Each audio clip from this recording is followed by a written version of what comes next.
You have gotta be fucking kidding me! Come on! Is all technology powered by Lucifer himself? Of all the times to die you pick now, wake up! Wake up, asshole! Wake up! It's not time to die! Fuck.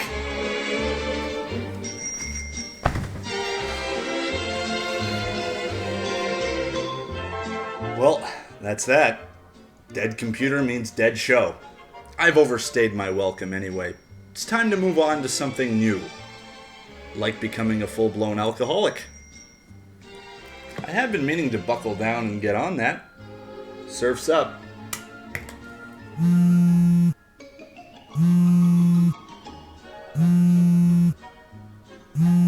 Don't answer it, CM.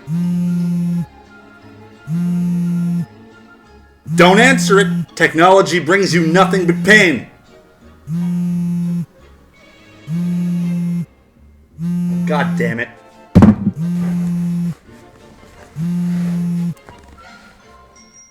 Hello. Cine-Masochist?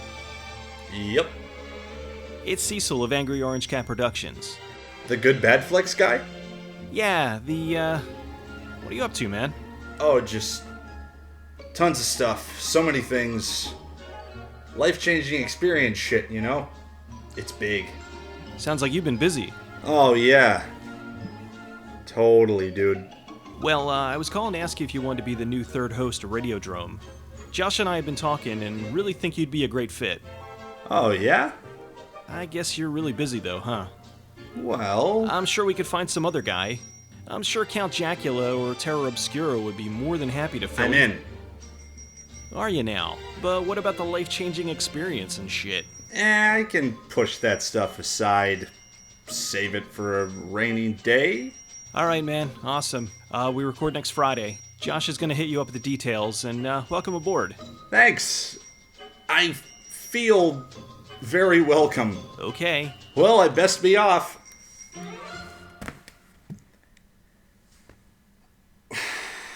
Shit. I need a new computer.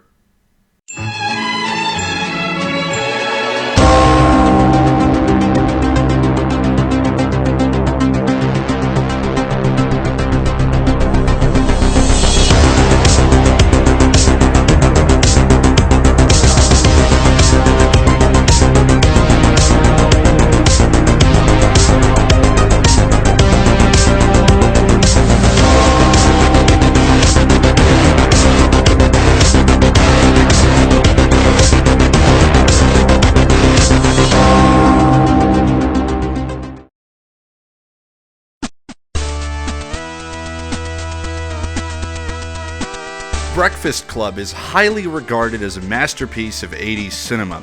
John Hughes, filmmaker responsible for other classics such as Pretty in Pink and Ferris Bueller's Day Off, I feel truly knocked it out of the park with his character study of a princess, a criminal, an athlete, a freak, and a geek, looking past each other's differences and bonding over what makes them who they truly are during a Saturday detention in high school. John Bender, played by Judd Nelson, is a troubled kid that acts out.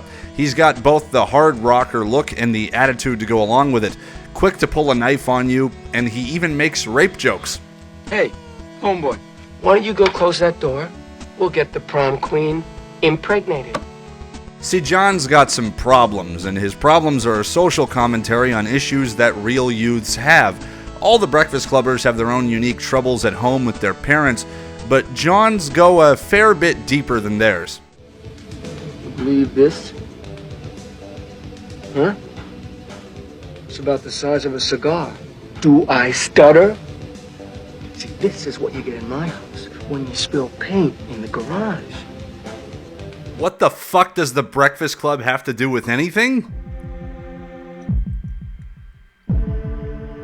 Well, nothing really, but Judd Nelson's character is kind of relevant. Because in an 80s slasher film directed by William Lustig, known for creepy, sleazy-ass shit like Maniac, and downright kick-ass stuff like Maniac Cop, Judd Nelson plays a serial killer who was abused by his father as a child. Connection. Get it? This is Relentless, the forgotten gem by William Lustig from 1989.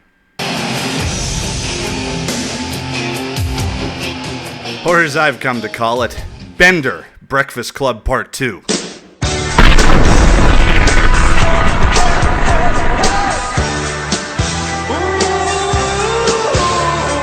It fucking works. Don't fucking tell me it doesn't work. I mean, really, why not just pretend that this is what the movie is? I'll point out right off the bat that we don't get a whole lot of insight into the killer's backstory besides that he was treated horribly by his father, like being forced to learn how to shoot a gun as a kid, and he was hit if he missed. Like, holy shit, that's honestly not a bad shot for a first try. I'd hate to see what his dad would do if he missed the board entirely.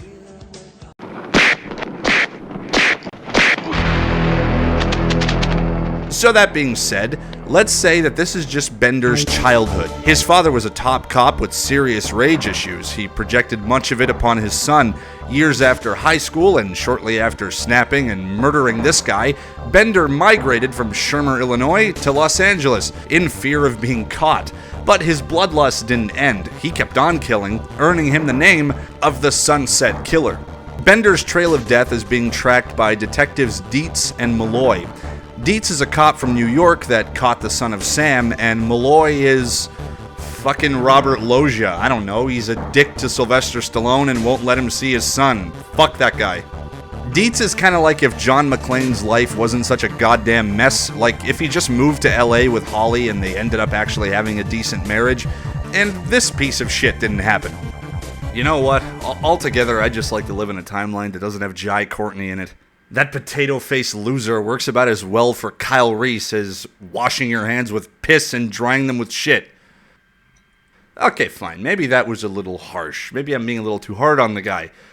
He works about as well as attempting to become healthy by injecting AIDS directly into your bloodstream. Fuck that guy. So Bender is one sick and twisted hombre. While this movie isn't really super gory or anything, it's still incredibly savage.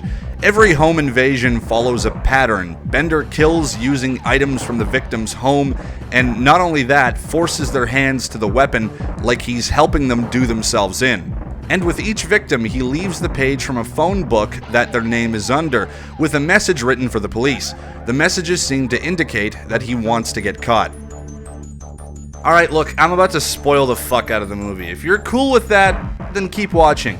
If you're not, well, fuck you, you're watching a review. That and, I don't know, pause the video and go watch the movie and then come back. Also, fuck you. In the childhood flashbacks, we see that Bender's father spent a lot of time teaching him how to do crazy shit. But note how he's interacting with his son. It's a lot like the way Bender is interacting with his victims. The empty words of encouragement as he guides their hands to their own demise. He has a chance meeting with Dietz and Malloy, who ironically enough are telling him to be careful because his name is next in the phone book.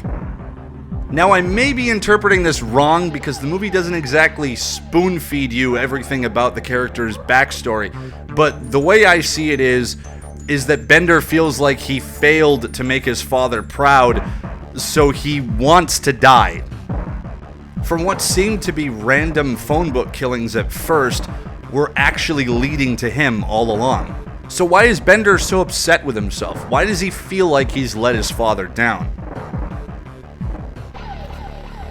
Well, it definitely ain't his ability to shoot, because since he was a kid, he's become a fucking crack shot.